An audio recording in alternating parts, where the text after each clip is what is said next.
السلام علیکم ورحمۃ اللہ وبرکاتہ۔ پیارے دوستو، ابلیس کو جنت سے نکال دیا گیا تھا اور جنت سے نکالنے کے بعد اس کی ایک ہی سوچ تھی کہ وہ ایسا کیا کرے اور ایسی کیا چال چلے کہ حضرت آدم کو رسوا کر سکے۔ ایک دن اس نے دیکھا کہ جنت کے تمام دروازے بند ہیں، مور اور سانپ کھڑے ہیں۔ ابلیس نے ان کو دیکھا تو اس کا دماغ جاگ اٹھا، کیونکہ اس کے دل میں حضرت آدم کے لیے بڑا زہر بھرا ہوا تھا۔ ابلیس فوراً جنت کے دروازے پر مور کے پاس پہنچا اور بڑے ہی ہمدردانہ لہجے میں کہنے لگا، بہت جلد تمہیں بھی جنت سے نکال دیا جائے گا اور آدم کو بھی جنت سے نکال دیا جائے گا۔ البتہ تم مجھے جنت میں لے جاؤ تو میں تمہیں ایک ترکیب بتاؤں گا، تو تم اور آدم جنت سے کبھی نہ نکلو گے۔ یہ میرا دعویٰ ہے۔ مور نے ابلیس کی بات سنی تو فکر مند ہو گیا۔ تھوڑی دیر سوچنے کے بعد کہنے لگا کہ تمہاری بات تو میرے دل کو لگی، لیکن میں تمہیں اندر کیسے لے کر جاؤں گا؟ میں نے کافی سوچا، لیکن مجھے سمجھ نہیں آ رہا کہ تمہیں اندر کیسے لے کر جاؤں، وہ بھی جنت کے محافظوں سے آنکھ بچا کر۔ ابلیس نے فوراً جواب دیا کہ تم یہ نہیں جانتے کہ میں منتر پڑھ کر اپنے آپ کو ایک چھوٹے سے موتی میں تبدیل کر سکتا ہوں، تو مجھے اپنے منہ میں دبا کر جنت کے اندر لے جانا۔ یہ کہہ کر ابلیس نے منتر پڑھا اور اپنے آپ کو ایک چھوٹے سے موتی میں چینج کر لیا۔ مور نے ابلیس کو اپنے منہ میں رکھ لیا اور جنت میں داخل ہوا۔ یوں ابلیس ملعون مور کی مدد سے جنت میں داخل ہو گیا۔ پھر مور ابلیس کو اپنے منہ میں لیے ہوئے سیدھا حضرت حوا کے سامنے پہنچا، اور وہاں پہنچ کر ابلیس نے دوبارہ اپنے اوپر کوئی جادو کیا اور انسان کی شکل میں آ گیا۔ انسانی شکل میں آنے کے بعد ابلیس نے اپنی چال سے اما حوا کو ورغلانے کی کوشش شروع کر دی اور کہنے لگا کہ اگر تم نے اس درخت کا پھل نہیں کھایا تو تمہیں جنت سے نکال دیا جائے گا۔ اما حوا بولی، یہ درخت تو ممنوع ہے، اس کا پھل کھانے سے منع فرمایا گیا۔ ابلیس نے دوبارہ بولا کہ اس درخت کا پھل نہ کھایا گیا تو جنت سے نکال دیا جائے گا، تمہیں بھی اور آدم کو بھی۔ ابلیس ملعون آخرکار اپنی چال میں کامیاب ہو گیا اور اما حوا نے اس کی باتوں میں آ کر اس ممنوع درخت کا پھل کھا لیا، اور پھر حضرت آدم علیہ السلام کے پاس پہنچ گئی اور کہنے لگی کہ میں نے اس ممنوع درخت کا پھل کھا لیا، تم بھی اس کا پھل کھا لو تاکہ ہم ہمیشہ جنت میں رہیں۔ حضرت آدم علیہ السلام نے کہا، ہائے افسوس، تم نے یہ کیا کر دیا؟ پھر ابلیس کی مکاری میں آنے والی اما حوا نے آدم علیہ السلام کو بھی مجبور کر دیا کہ وہ بھی اس درخت کا پھل کھائیں، اور یوں ان دونوں کو جنت سے نکال دیا گیا۔ مور جو کہ اپنے منہ میں ابلیس ملعون کو لے کر جنت میں داخل ہوا تھا، وہ یہ سب دیکھ رہا تھا، اور یوں مور اور اس کا ساتھ دینے والے سانپ کو بھی جنت سے بے دخل کر دیا گیا۔ یوں حضرت آدم علیہ السلام، اما حوا، مور اور سانپ آسمانوں کی جنت سے اتر کر زمین پر آ گئے۔ دوستو، اب سوال یہ ہے کہ زمین پر آدم علیہ السلام اور حوا کے آنے سے پہلے کیا تھا؟ کون سی مخلوق تھی؟ اور جنت کس کے لیے بنائی گئی تھی؟ اور زمین اور آسمان کی تخلیق کیسے کی گئی تھی؟ اس حوالے سے آپ کو تفصیل سے بتائیں گے، لیکن دوستو یہ سب بتانے سے پہلے آپ کو یہی بتانا چاہتے ہیں کہ اگر آپ نے ابھی تک ہمارے یوٹیوب چینل کو سبسکرائب نہیں کیا تو جلدی سے سبسکرائب کریں، ساتھ لگے بیل آئیکن پر ضرور کلک کیجیے گا تاکہ اسی طرح کی مزید ویڈیوز آپ تک پہنچتی رہیں۔ پیارے دوستو، یاد رہے کہ جو پھل ممنوع تھا، یعنی جس کا پھل کھانے سے منع کیا گیا تھا جناب آدم اور اما حوا کو، اسی کے بارے میں کہا جاتا ہے کہ وہ گیہوں کا تھا، اور اسی گیہوں کو انسان کی خوراک بنا دیا گیا۔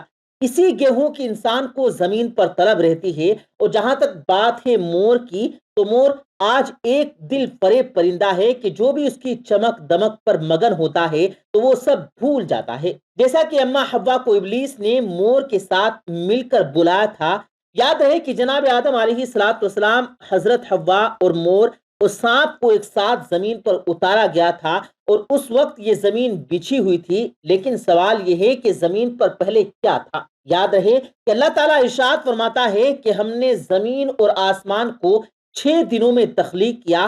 ایک اور جگہ ارشاد فرمایا کہ زمین پر پہلے کچھ بھی نہیں تھا سوائے پانی کے۔ تو دوستو، معلوم ہوا کہ زمین پر پہلے پانی کے علاوہ کچھ بھی نہ تھا، اس زمین پر پانی ہی پانی تھا، اور پھر اللہ تعالیٰ نے اس پانی پر زمین کو بچھا دیا۔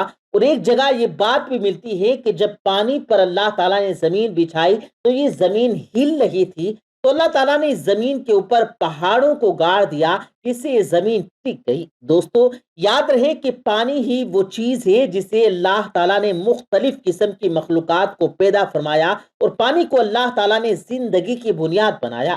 اور کہتے ہیں کہ آدم سے پہلے آسمان بھی نہ تھے، اللہ تعالیٰ نے صرف 2 دنوں میں 7 آسمانوں کو بنایا۔ ان آسمانوں کی جگہ پر دھواں ہی دھواں تھا، کچھ بھی نہ تھا، ہر طرف دھواں ہی دھواں تھا۔ اور پھر اللہ تعالیٰ نے دھوئیں سے آسمان بنائے، اور صرف 2 دنوں میں اللہ تعالیٰ نے 7 آسمان تخلیق فرمائے۔ جب آسمان دنیا اللہ تعالیٰ نے بنائی تو اللہ تعالیٰ فرماتا ہے کہ اس میں ہم نے ستاروں کے مانند چراغ روشن کر دیے، یعنی آسمانی دنیا میں اللہ تعالیٰ نے ستارے پیدا فرمائے ہیں جو رات کو چمکتے ہیں۔ یاد رہے، اللہ تعالیٰ نے 4 دنوں میں زمین اور اس کا سارا نظام بنایا۔ یہ پہاڑ، یہ جنگل، دریا اور سمندر، یہ صحرا اور میدان، یہ سب اللہ تعالیٰ نے اپنے حکم سے صرف 4 دنوں میں پیدا کیا۔ اور پھر اللہ نے آسمانوں سے بارش برسائی اور اپنے حکم سے زمین کے اوپر طرح طرح کے درخت، پودے اور سبزے اگا دیے۔ دوستو، معلوم ہوا کہ جب آدم نہ تھے تو تب بھی یہ دنیا تھی۔ جب آدم کو اللہ تعالیٰ نے تخلیق کرنے کا ارادہ فرمایا تو اللہ تعالیٰ نے اس کائنات کو ترتیب دیا، اس کائنات کو پیدا فرمایا۔ جب آدم علیہ السلام کو پیدا فرمایا تو اللہ تعالیٰ نے پہلے ان کو جنت میں رکھا، اور پھر ابلیس ملعون کی مکر کی وجہ سے آدم کو جنت سے نکالنا پڑا۔ اللہ تعالیٰ نے ان کو اس زمین کے اوپر بھیجا، اور یہی اللہ کی منشا تھی۔ دوستو، یہاں آپ کو یہ بتاتے چلیں کہ روایات میں یہ بات ملتی ہے کہ یمن سے کچھ لوگ حضور صلی اللہ علیہ وآلہ وسلم کی خدمت میں دین سیکھنے کے لیے حاضر ہوئے۔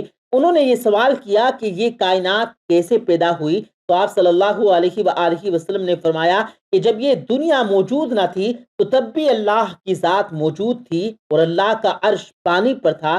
اس کے بعد اللہ تعالیٰ نے آسمانوں اور زمینوں کو پیدا فرمایا اور لوح محفوظ میں ہر چیز کو لکھ دیا۔ دوستو، یاد رہے، اللہ تعالیٰ کی ذات موجود تھی، موجود ہے اور موجود رہے گی، اور تمام جہانوں کو پیدا کرنے والی ذات اللہ ہی کی ہے۔ زمینوں کو اور آسمانوں کو پیدا کرنے والی ذات اللہ ہی کی ہے۔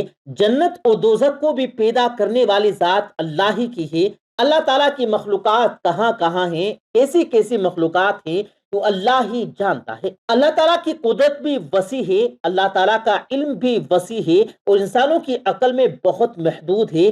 انسان صرف اتنا ہی جانتا ہے جتنا اللہ نے اس کو علم دیا ہے، اور اس سے زیادہ کچھ نہیں جانتا۔